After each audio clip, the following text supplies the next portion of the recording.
नमस्कार, मैं पेन वाजपेयी अपने YouTube चैनल मेहित पेन वाजपेयी पे आपका बहुत बहुत स्वागत करता हूं। आज जो पेपर हम लोग डिस्कस करने वाले हैं वो है एसएससी एमटीएस 2021-22 11 जुलाई फर्स्ट शिफ्ट का पेपर। तो इस शिफ्ट में जितने भी मैथ्स के क्वेश्चन आए हैं उन क्वेश्चन का यहाँ पे कम्प्लीटली पोस्टमार्टम करेंगे। तो अगर आपका टारगेट है एसएससी एमटीएस 2022-23 का एग्जाम, तो ये क्लास आपके लिए बहुत ही ज़्यादा हेल्पफुल होगी। उसके अलावा अगर आपका कोई भी टारगेट है एसएससी का 2022-23 का एग्जाम, तो भी ये क्लास आपके लिए इंपॉर्टेंट होगी, क्योंकि जो एसएससी का प्रीवियस ईयर क्वेश्चन होते हैं वो सभी एग्जाम के लिए इंपॉर्टेंट है, चाहे एमटीएस के क्वेश्चन हो, चाहे सीएचएसएल के क्वेश्चन हो या सीजीएल के, क्योंकि क्वेश्चंस आपका रिपीट होता है। पता चला एमटीएस का क्वेश्चन सीजीएल में आ जाए, कुछ कहा नहीं जा सकता।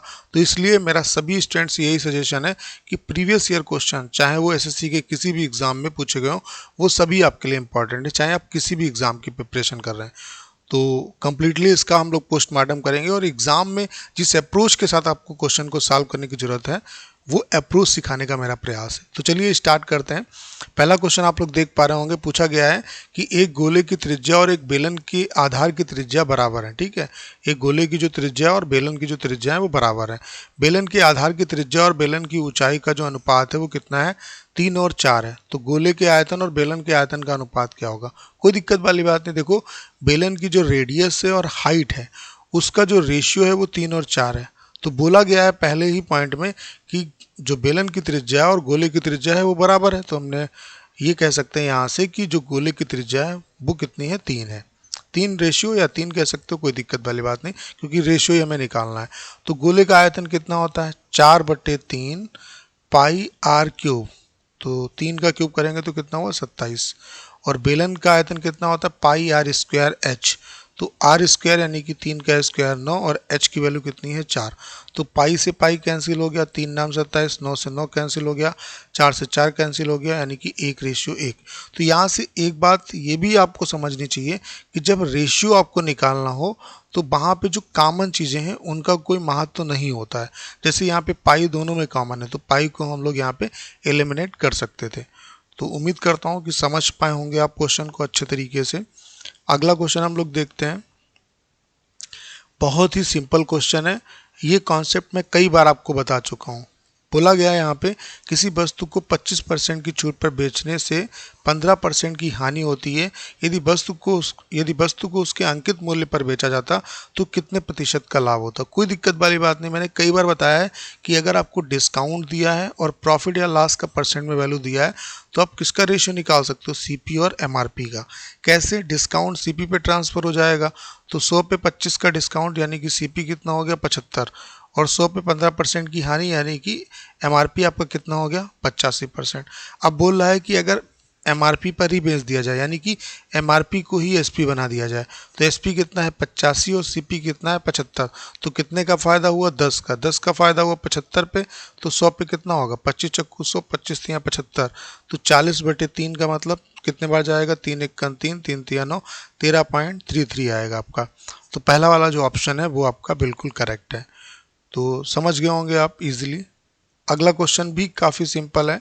दिया हुआ है कि 6 पुरुष और कुछ महिलाएं, 6 पुरुष हैं और कुछ महिलाएं हैं, ठीक है, कि एक परिवार में प्रति व्यक्ति अनाज की औसत जो खपत है टोटल की वो कितनी है, 14.4 है। यदि पुरुष के मामले में प्रति व्यक्ति औसत मासिक खपत 20 किलोग्राम है और महिला के मामले में 6 किलोग्राम है, तो परिवार में महिलाओं की संख्या आपको बतानी है। देखो, यहाँ पे ये क्वेश्चन जो है वो एलिगेशन का है। 6 पुरुष हैं, पुरुष दिए हुए हैं 6, और महिलाएं हमको पता नहीं, तो हमने मान लिया x है, ठीक है। तो टोटल की खपत कितनी दी है, 14.4। पुरुष की इंडिविजुअल खपत कितनी है, 20 किलोग्राम, और महिला की इंडिविजुअल कितनी है, 6 किलोग्राम। यानी कि एलिगेशन लग जाएगा यहाँ पे, क्योंकि पहला वैल्यू, दूसरा वैल्यू और ओवरऑल वैल्यू दिया हुआ है। तो जो जिसमें से घटेगा उसमें से घटा देंगे, तो यहाँ पे कितना आएगा, 8.4, और यहाँ पे आपका कितना आएगा, 5.6। तो पॉइंट से पॉइंट कैंसिल हो गया, 14 से काटेंगे, 4 छंग 84 और 14 चक्कू 56। यहाँ पे इसका जो रेशियो आएगा वो कितना है, 3 और 2 का। तो 3 की वैल्यू 6, यानी कि एक रेशियो की वैल्यू 2 के बराबर। तो 2 की वैल्यू कितनी होगी, 2 × 2, यानी कि कितना हो जाएगा, 4। तो महिलाओं की जो संख्या होगी वो कितनी होगी, 4 होगी। यानी कि तीसरा वाला जो ऑप्शन है वो आपका बिल्कुल करेक्ट है। अगला क्वेश्चन ये भी काफ़ी सिंपल है। दिया हुआ है कि सोनू एक कार्य को 15 दिनों में कर सकता है, मोनू उस कार्य को 10 दिनों में पूरा कर सकता है और टीपू उस कार्य को 12 दिनों में पूरा कर सकता है। सोनू, मोनू और टीपू एक साथ मिलकर उस कार्य को कितने दिन में करेंगे? कोई दिक्कत वाली बात नहीं है। सोनू जी 15 दिन में करते हैं, मोनू जी 10 दिन में करते हैं और टीपू जी जो हैं वो 12 दिन में करते हैं। तो इनका एलसीएम ले लो। एलसीएम क्यों लिया जाता है? क्योंकि पूरे टाइम एंड वर्क में वर्क कांस्टेंट होता है और वर्क कांस्टेंट होने की वजह से टाइम और कैपेसिटी एक दूसरे का इन्वर्सली प्रोपोर्शनल होता है। ये बात कब अप्लाई होती है? जब वर्क कांस्टेंट होगा। अगर वर्क कांस्टेंट ना हो तो टाइम और कैपेसिटी के बीच में आप रेशियो या रिलेशन जो है वो नहीं निकाल पाओगे। ठीक है, तो कोई ये पूछ सकता है आपसे कि टाइम एंड वर्क में टाइम और कैपेसिटी एक दूसरे का इन्वर्सली प्रोपोर्शनल क्यों होता है? तो आप बताएंगे क्योंकि पूरे टाइम एंड वर्क में वर्क जो होता है वो कांस्टेंट होता है, सभी से वही कार्य कराया जाता है। तो यहाँ पे इसका एलसीएम, एलसीएम क्या होता है? वो छोटी से छोटी संख्या जो सभी से विभाजित हो जाती है। तो 15 से काटेंगे तो 15 चक्कू 60, 10 से काटेंगे 10 छक्का 60 और 12 से काटेंगे 12 पंचे 60। एलसीएम लेने का भी मैं आपको तरीका बताता हूँ। जैसे किसी भी संख्या का, कितनी भी संख्याओं का अगर आपको एलसीएम निकालना हो तो कोई एक नंबर इनमें से ले लो। हमने मान लिया 15। अब ये छोटी से छोटी संख्या होनी चाहिए जो इन सबसे कटे। तो 15 के पास गए तो 15 तो 15 से कट रहा है। जब 10 के पास गए तो देखो 10 कब कटेगा? यहाँ पे 15 में 5 तो है, यानी कि 2 की कमी है। तो 2 की कमी अगर पूरी कर दे तो 10 से भी कट गया। अब 12 के पास गए तो 12 कितना होता है भाई? देखो यहाँ पे 12 के लिए कितना है हमारे पास? पहले ये देखो, 3 15 में मिल गया और 2 यहाँ पे मिल गया, यानी कि 6 मिल गया। तो 2 से और गुणा कर दें तो यही इसका एलसीएम होगा। 15 दूनी 30 दूना 60। तो ये तरीका होता है बेस्ट। ठीक है, और एचसीएफ निकालने का क्या होता है? कितनी भी अगर संख्याओं का एचसीएफ निकालना हो तो वो देखो कि किन संख्याओं के बीच में डिफरेंस सबसे कम है। तो या तो जो एचसीएफ होगा वो डिफरेंस होगा या डिफरेंस का कोई फैक्टर होगा। तो अब हमें ये पता चल गया ये 4 लड्डू बनाता है, ये 6 लड्डू बनाता है, ये 5 लड्डू बनाता है। तो टोटल टाइम कितना लगेगा अगर तीनों एक साथ काम करें? तो 60 लड्डू बनाने हैं और ये तीनों मिलके कितने लड्डू बनाएंगे? 6 5 11 4 15। तो 15 चक्कू 60, यानी कि कितना टाइम लगेगा? 4 दिन। अगला क्वेश्चन आप लोग देख पा रहे होंगे, ये एचसीएफ का ही क्वेश्चन है। निम्न में से सबसे बड़ी संख्या कौन सी होगी? तो जब सबसे बड़ी संख्या की बात बोली जाए, बड़ी से बड़ी, तो वहाँ पे समझ जाओ कि आपको एचसीएफ निकालना है। और जब छोटी से छोटी पूछी जाए तो वहाँ पे समझ जाओ कि एलसीएम आपको निकालना है। ठीक है, जिससे 342 और 480 को विभाजित करने पर शेषफल क्रमशः 6 और 4 बचते हैं। इसका मतलब है कि अगर 342 में से हम 6 घटा दें और 480 में से हम 4 घटा दें तो ये मतलब जिस संख्या से विभाजित कर रहे हैं वो इसको पूरा पूरा काट देगी। ठीक है, यानी कि वो संख्या क्या होगी? इन दोनों का एचसीएफ होगी। तो कितना आ गया यहाँ पे? 342 में से आपका 6 गया तो कितना बचेगा यहाँ पे? 336। और यहाँ पे आपका कितना बचा? 476। तो इनका एचसीएफ क्या होगा? इनका अगर डिफरेंस देखें तो कितना है आपका? 0 और 7 से 3 गया तो कितना बचा? 4 1 140। तो 140 से कटती है संख्या? नहीं कटती है। 70 से कटती? नहीं कटती है। 28 से कटेगी। तो 28 इसका क्या होगा?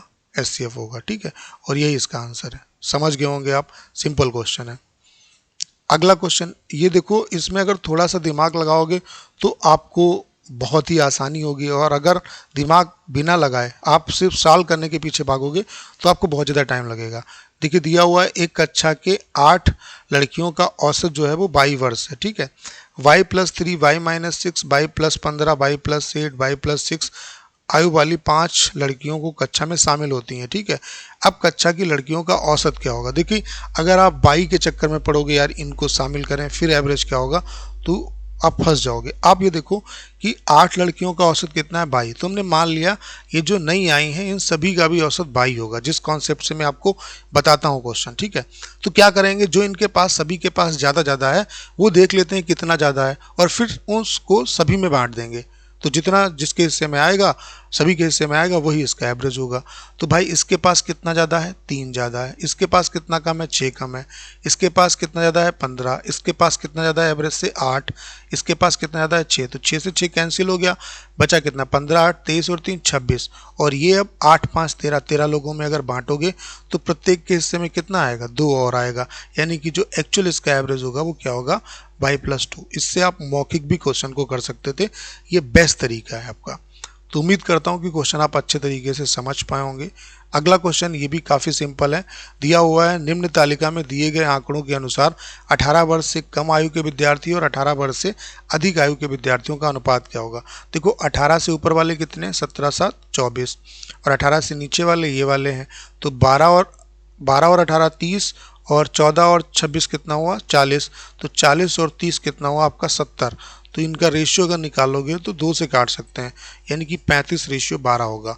तो चौथा वाला जो ऑप्शन है वो आपका बिल्कुल करेक्ट है। ठीक है, अगला क्वेश्चन आप लोग देख पा रहे होंगे, दिया हुआ है एक कपड़ा विक्रेता 65 मीटर कपड़ा 11 रुपये प्रति मीटर के लाभ पर 5850 रुपये में बेचता है। तो 1 मीटर कपड़े का क्रय मूल्य क्या होगा।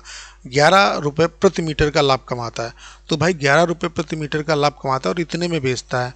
तो पहले ये देखो कि 65 मीटर में अगर 11 रुपये प्रति मीटर फ़ायदा ले रहा है तो 65 मीटर बेचने में कितना फ़ायदा हुआ होगा। तो इसे मल्टीप्लाई कर लेते हैं, 11 25 55 और 11 चक्का 66 और 5 कितना हुआ 11 25 55, हासिल लगा 5, और 11 चक्का 66 और 5 कितना हुआ 71। वो इसमें से घटा दो, 5850 में से 715 अगर घटाएंगे तो 10 में से 5 गया तो कितना बचा 5, 4 में से 1 गया तो 3, और यहाँ पे 8 में से 7 गया तो कितना बचा 1 और 5, यानी कि ये क्रय मूल्य है कितने का 65 मीटर कपड़े का।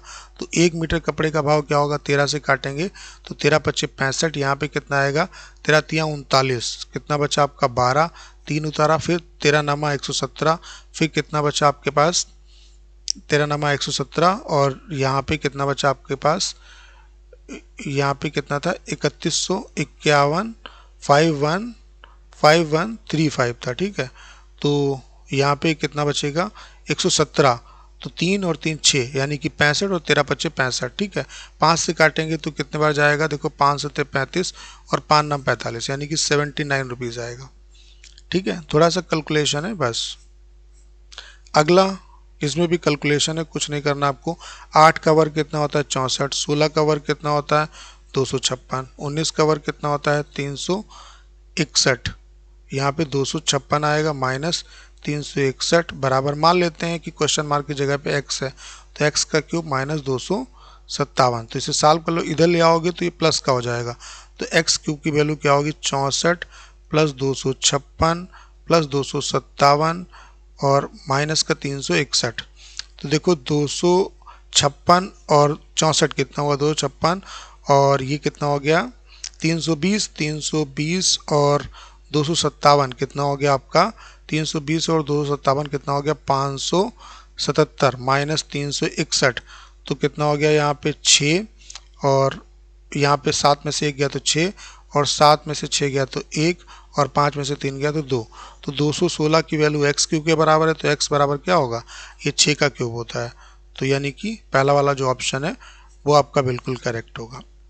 अगला क्वेश्चन आप लोग देख पा रहे होंगे, दिया हुआ है 32,000 रुपये की राशि पर समान वार्षिक दर से 2 वर्ष में प्राप्त साधारण ब्याज और चक्रवृद्धि ब्याज का अंतर कितना है 80 रुपये है। ब्याज वार्षिक रूप से संयोजित होने की स्थिति में चक्रवृद्धि ब्याज की दर क्या होगी। देखिए मैं आपको बता देता हूँ कॉन्सेप्ट। देखिए 2 साल का सिंपल इंटरेस्ट और कंपाउंड इंटरेस्ट का जो डिफरेंस होता है वो R% का R% होता है। कैसे, जैसे अगर मैं रेट कहूँ कि 5% है तो 2 साल का चक्रवृद्धि ब्याज और साधारण ब्याज का अंतर क्या होगा 5% का 5%, यानी कि कितना हो जाएगा 0.25%, कितना होगा 0.25%। बस आपको ये कॉन्सेप्ट पता होना चाहिए। तो 2 साल का चक्रवृद्धि ब्याज और साधारण ब्याज का अंतर क्या होगा R% का R%, यानी कि 32,000 का R% का मतलब R/100 और इसका R% यानी कि R/100, और इसकी वैल्यू कितनी है 80। क्लियर, तो यहाँ से 2 जीरो से 2 जीरो कैंसिल हो गया, 1 जीरो से 1 जीरो कैंसिल हुआ, 8 चक्कू 32, 4 से काटेंगे तो कितना हुआ 25, यानी कि R² की वैल्यू 25, तो R की वैल्यू कितनी हो जाएगी 5। क्लियर, समझ गए होंगे आप। अगला देखते हैं क्वेश्चन। तो तीसरा वाला जो ऑप्शन है वो आपका बिल्कुल करेक्ट है। अगला क्वेश्चन देखिए, दिया हुआ है 2 उम्मीदवारों ने चुनाव लड़ा, विजयी उम्मीदवार को वैध मतों के 52% मत प्राप्त हुए और वह 360 मतों के अंतर से जीत गया। 10% मतों को अवैध घोषित कर दिया गया, तो डाले गए कुल मतों की संख्या क्या होगी। तो मान लेते हैं कि 100% वोटिंग हुई, इसमें से 10% अगर इनवैलिड हो गए तो वैध मत कितने बचे, 90%। तो इन 90%, अब ये 90% तो 100% के जैसा काम करेंगे क्योंकि यही वैलिड है हमारे पास। तो जीतने वाले को, जो विनर है, उसको इसका 52% मिलता है, तो दूसरे वाले को इसका कितना मिलेगा, 48%। यानी कि हार और जीत कितनी से हुई, इसके 90 के 4% से हुई। तो 90 का 4% कितना हुआ, 9 चौक 36, यानी कि 3.6%। और 3.6% की जो वैल्यू है वो कितनी है, 360 के बराबर है। तो पॉइंट हटाएंगे, एक जीरो बढ़ा देंगे, तो 1% की वैल्यू 100 के बराबर, तो 100% की वैल्यू कितनी हो जाएगी, 2 जीरो और चिपका दो यहाँ पे। यानी कि तीसरा वाला जो ऑप्शन है वो आपका बिल्कुल करेक्ट है। तो अच्छे तरीके से आप समझ गए होंगे। इस क्वेश्चन को लगाने का मैं सिंपल सा तरीका आपको बताता हूँ, आप इसे देख के लगा सकते हैं। जैसे प्रकाश ने 2 वस्तुएं खरीदी जिनमें से प्रत्येक का मूल्य समान था, यानी कि दोनों का प्राइस जो है वो समान है। उसने एक वस्तु को 20% के लाभ पर और दूसरी वस्तु को 25% के लाभ पर बेचा, उसे कुल कितने प्रतिशत का लाभ हुआ। जैसे अगर मैं आपसे कहूँ कि एक को मान लेते हैं 20 रुपये का फ़ायदा हुआ, दूसरे को 25 रुपये का फ़ायदा हुआ, तो बताओ टोटल इनको कितना फ़ायदा हुआ। टोटल अगर ओवरऑल निकालें तो इसका मतलब है कहीं ना कहीं ये एवरेज पूछ रहा है कि अगर 20% और 25% का एवरेज निकालें तो औसतन कितना फ़ायदा हुआ। तो कोई दिक्कत वाली बात नहीं, इनका एवरेज ही आपको निकालना है। 20 प्लस 25/2 यानी कि 45/2 करेंगे तो कितना आएगा, 22.5।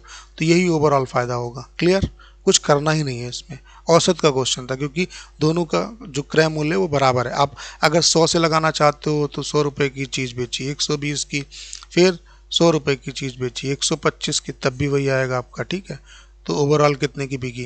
क्लियर। अगला क्वेश्चन आप लोग देख पा रहे होंगे, दिया हुआ है कि एक वर्ग की भुजा एक गोले की त्रिज्या के 40% के बराबर है। ठीक है, एक वर्ग की जो भुजा है गोले की त्रिज्या के 40% के बराबर है। तो 40% की वैल्यू क्या होती है, 2/5। ठीक है, यानी कि अगर गोले की जो त्रिज्या है वो 5 है तो वर्ग की जो त्रिज्या होगी वो कितनी होगी, 2 रेशियो होगी। ठीक है, अब आगे पढ़ते हैं। गोले का आयतन कितना है, 500 पाई/3 मीटर क्यूब। तो वर्ग का क्षेत्रफल क्या होगा, तो गोले का आयतन कितना है, 500 पाई/3, और एक्चुअल में आयतन कितना होता है, 4/3 पाई आर क्यूब। 3 से 3 कैंसिल हो गया, पाई से पाई कैंसिल हो गया, और 4 से अगर 100 को काटे तो यहाँ पे 25 होगा, और 25 पंचे 125। तो आर क्यू की वैल्यू 125 आ गई। तो आर की वैल्यू कितनी आ गई, 5। तो गोले की त्रिज्या एक्चुअल में 5 रेशियो ना होकर के 5 ही है, यानी कि 1 रेशियो की वैल्यू 1 के बराबर। तो वर्ग की त्रिज्या, वर्ग जो है उसकी भुजा कितनी हो गई, वर्ग की भुजा होगी। तो वर्ग की भुजा कितनी है, 2। तो वर्ग की अगर भुजा 2 है तो उसका क्षेत्रफल जो होगा वो कितना होगा, भुजा का स्क्वायर, यानी कि 4। अगला क्वेश्चन ये भी काफ़ी सिंपल है आपका। तो कैसे सॉल्व करेंगे, देखो यहाँ पे अगर इसको इससे डिवाइड करना है, जब आप इसको इससे डिवाइड करेंगे तो कितना आएगा, देखो यहाँ पे कितना आएगा आपका 456, और इंटू इसको इससे डिवाइड करेंगे तो कितना आएगा 11, और इसकी इससे गुणा करेंगे तो आपका कितना आएगा, देखो 8 तियाँ 24, और हासिल लगा 2, 8 छंग 48, और 2 कितना हुआ आपका 50, और 8 पंचे 40, और 50 कितना हुआ 45, यानी कि 4504 हुआ। इसको गुणा कर लो तो मान लेते हैं ये एक्स क्यू के बराबर होगा, क्योंकि ये क्वेश्चन मार्क की वैल्यू आपको बतानी है। तो मान लेते हैं क्वेश्चन मार्क की जगह पे एक्स है। ठीक है, तो 11 छक्का 66, हासिल लगा 6, 11 पच्चे 55, और 6 61, हासिल लगा 6, और 11 चौक 44, और 6 कितना हुआ आपका 50, और इसमें से 4504 घटा दो। तो 6 में से 4 गया तो कितना बचा 2, और यहाँ पे 1 में से 0 गया तो 1, और यहाँ पे 10 में से 5 गया तो कितना बचा 5। तो एक्स क्यूब की वैल्यू 512, तो एक्स बराबर कितना होगा 8, क्योंकि ये 8 का क्यूब है। तो दूसरा वाला जो ऑप्शन है वो आपका बिल्कुल करेक्ट है। अगला क्वेश्चन तो बच्चों वाला है, दिया हुआ 600 माइनस ए बराबर 200 का 65%। तो 200 का 65% कितना हुआ 130। तो ए की वैल्यू बतानी है, तो 600 में से 130 घटाओगे कितना हो जाएगा 470। अगला क्वेश्चन आप लोग देख पा रहे होंगे, दिया हुआ है, नीचे दिया गया बार ग्राफ नियॉन लैंपों के जीवन काल के बारे में जानकारी प्रदान करता है। दिए गए बार ग्राफ का अध्ययन कीजिए और जो उत्तर है उसका आंसर देना है। ठीक है, जो आंसर देना है आपको जो भी नीचे दिया हुआ है। उन लैंपों की संख्या ज्ञात कीजिए जिनका जीवन काल 600 घंटे से अधिक और 900 घंटे से कम है। तो 600 घंटे से अधिक और 900 घंटे से कम, यानी कि ये वाला पूरा चार्ट। तो 90, 9, 8, 17, 170, 170 प्लस 75 कितना हुआ 250। 245। तो टोटल लैंपें इस रेंज के बीच में कितनी है? 245, यानी कि तीसरा वाला जो ऑप्शन है वो आपका बिल्कुल करेक्ट है। अगला क्वेश्चन आप लोग देख पा रहे होंगे, दिया हुआ है एक शिक्षक 1/3 रेशियो 1/5 रेशियो 1/6 रेशियो 1/4 के अनुपात में अपने 4 छात्रों के बीच में कुछ टाफियां बांटता है। शिक्षक के पास न्यूनतम कितनी टाफी होनी चाहिए ताकि किसी भी टाफी को बांटने के लिए उसे तोड़ना ना पड़े? कोई दिक्कत वाली बात नहीं, एक्चुअल इसका रेशियो निकाल लो। बट्टे वाला पोर्शन अगर हटाएं, एक्चुअल रेशियो निकालें तो जो उनकी संख्या आएगी वही टाफियों की संख्या होगी। तो कैसे करेंगे साहब? देखो, इनका एलसीएम निकाल लो। एलसीएम निकालने का तरीका मैंने आपको क्या बताया, कोई भी एक नंबर इनका एलसीएम मान लो, जैसे 1/3 है, 1/5 है, 1/6 है, 1/4 है। तो हमने मान लिया इसका एलसीएम 3 है। जब 5 के पास गए तो 5 से गुणा करना पड़ेगा। 6 के पास गए तो 6 कब बनेगा? 3 तो है हमारे पास, 2 की कमी है, 2 से गुणा कर दो। फिर 4 के पास गए, देखो 4 बनाने के लिए 2 से गुणा करना पड़ेगा, तो यही एलसीएम होगा। तो जब इससे 3 को डिवाइड करेंगे तो ऊपर कितना आएगा? 5 दूना 10 दूना 20 आएगा। फिर 5 से जब डिवाइड करेंगे यहाँ पे तो कितना आएगा? 3 दूना 6 दूना 12 आएगा। ठीक है, यहाँ पे 6 से डिवाइड करेंगे तो कितना आ जाएगा? आपका 10 आएगा। और यहाँ पे 4 से डिवाइड करेंगे तो कितना आ जाएगा? 15। तो यही टोटल संख्या होगी इनकी। तो हमें यहाँ पे यही बताना है कि टाफियों की कितनी आवश्यकता होगी, कितनी टाफियाँ जरूरत पड़ेंगी। तो बस यही टाफियों की संख्या आ जाएगी, जोड़ लो इन्हें। 20 और 15 कितना हुआ? 35, 35 10 45, 45 और 12 कितना हुआ? आपका 57, यानी कि चौथा वाला जो ऑप्शन है वो आपका बिल्कुल करेक्ट होगा। अगला देखते हैं क्वेश्चन दिया हुआ है। अगला क्वेश्चन दिया हुआ है, आप लोग देख पा रहे होंगे कि एक संख्या को जब दूसरी संख्या के 3 गुने से हटाया जाता है, एक संख्या को जब दूसरी संख्या के 3 गुने से घटाया जाता है तो परिणाम पहली संख्या के 3/4 के रूप में प्राप्त होता है। तो पहली संख्या और दूसरी संख्या का अनुपात क्या होगा, आपको ये बताना है। तो दिया हुआ है कि एक संख्या जब दूसरी संख्या के 3 गुने से घटाई जाती है, तो अगर पहली संख्या x मान लें, दूसरी संख्या y मान लें, तो दूसरी संख्या के 3 गुने से पहली संख्या घटाई जाती है, तो परिणाम जो आता है वो पहली संख्या का 3/4 आता है। तो इसे गुणा कर लो इधर, 4 तियाँ 12y माइनस 4x बराबर 3x। ये इधर जाएगा तो 12y बराबर कितना हुआ? आपका 7x। तो x/y आपको बताना है, तो कितना होगा? 12/7, यानी कि इनका जो रेशियो होगा वो कितना होगा? 12:7 होगा। तो समझ पाए होंगे आप अच्छे तरीके से। अगला क्वेश्चन आप लोग देख पा रहे होंगे, यहाँ पे ये चार्ट दिया हुआ है, सभी 6 बैंकों में स्केल आई अधिकारियों की कुल संख्या कितनी है? 500। तो ये आपसे पूछा है यहाँ पे कि डी, ई और एफ में स्केल आई के अधिकारियों की औसत संख्या कितनी होगी। तो बस इनका औसत निकालो और उतना जो औसत आएगा परसेंट में 500 का उतना परसेंट निकाल लो। तो ये 24 है, ये आपका 14% है और ये 10% है। तो 24 14 कितना हुआ? 38 10 48 और बटे 3, तो कितना होगा? 3 1 3 3 6 18, यानी कि 16% आया। तो 500 का 16% कितना होगा? 16 पंचे 80, यानी कि चौथा वाला जो ऑप्शन है वो आपका बिल्कुल करेक्ट है। अगला क्वेश्चन देखते हैं, काफ़ी सिंपल है। दिया हुआ है कि एक बंद घन का संपूर्ण पृष्ठीय क्षेत्रफल एक वर्ग के क्षेत्रफल से 128 सेंटीमीटर स्क्वायर अधिक है। यदि घन की प्रत्येक भुजा की लंबाई 8 सेंटीमीटर है तो वर्ग की प्रत्येक भुजा कितनी होगी? देखो, घन के संपूर्ण पृष्ठ का क्षेत्रफल वर्ग के क्षेत्रफल से कितना अधिक है? 128। तो अगर घन की भुजा 8 है तो इसका संपूर्ण पृष्ठ का क्षेत्रफल क्या होगा? 6a², यानी कि 6 × 8 का स्क्वायर कितना हुआ? 64, माइनस वर्ग की भुजा अगर a मान लें तो उसका क्षेत्रफल क्या होगा? a², और इन दोनों का डिफरेंस कितना है? 128। तो a² की अगर वैल्यू निकालें तो इसमें से 128 घटाना पड़ेगा, तो कितना होगा? 6 चौक 24 और 6 छंग 36, 36 और 2 कितना हुआ आपका? 38, माइनस 128 घटा लो। 14 में से 8 गया तो कितना बचा? 6, और 7 में से 5 गया तो कितना बचा? 7 में से 2 गया तो 5, और 3 में से 1 गया तो कितना बचा? 2। तो a की वैल्यू कितनी होगी? 16 होगी। तो यही पूछा है कि वर्ग की भुजा कितनी होगी। अगला क्वेश्चन आप लोग देख पा रहे होंगे, ये भी काफ़ी सिंपल क्वेश्चन है और आप विद इन सेकेंड इस क्वेश्चन को कर सकते हो। देखो, दिया हुआ है आंसू की चाल बिसु की चाल से 15 किलोमीटर पर घंटा अधिक है। वे एक ही समय पर एक ही दिशा में चलना शुरू करते हैं, ठीक है। लेकिन आरंभ में बिसु जो है वो आंसू से कुछ दूरी आगे है, क्योंकि बिसु की चाल कम है, आगे है। यदि आंसू उनके चलने के 6 घंटे बाद बिसु को पार कर लेता है तो उनके बीच की आरंभिक दूरी क्या होगी। तो आप बस सिंपल देखो कि जो आंसू की जो चाल है वो बिसु की चाल से 15 किलोमीटर प्रति घंटा अधिक है, यानी कि 1 घंटे में उनके बीच में डिफरेंस कितना आता है, 15 किलोमीटर का। तो अगर वो 6 घंटे के बाद बिसु को पार कर पाता है, इसका मतलब है बिसु कितनी लीड लेके चला होगा, 15 × 6 यानी कि 15 छक्का 90 किलोमीटर की। तो ये इसका आंसर होगा। तो तीसरा वाला जो ऑप्शन है वो आपका बिल्कुल करेक्ट है। सिंपल है क्वेश्चन। अगला क्वेश्चन आप लोग देख पा रहे होंगे, दिया हुआ है कि 24 महिलाएं और 9 पुरुष एक निश्चित कार्य को 18 दिनों में पूरा कर सकते हैं। प्रत्येक महिला कार्य को पूरा करने में एक पुरुष द्वारा लिए गए समय से दुगना समय लेती है। केवल 9 आदमी उस काम को कितने दिन में पूरा करेंगे। कोई दिक्कत वाली बात नहीं है। हम सभी को हम क्या करते हैं, महिला और पुरुष के देख लेते हैं कैपेसिटी क्या है। कैपेसिटी का मतलब उनके लड्डू बनाने की क्षमता क्या है।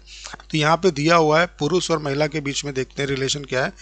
दिया हुआ है कि पुरुष द्वारा लिया गया समय प्रत्येक महिला कार्य को पूरा करने में पुरुष द्वारा लिए गए समय से दुगना समय लेती है। यानी कि पुरुष को अगर 1 टाइम लगता है तो महिला को कितना लगता है, 2।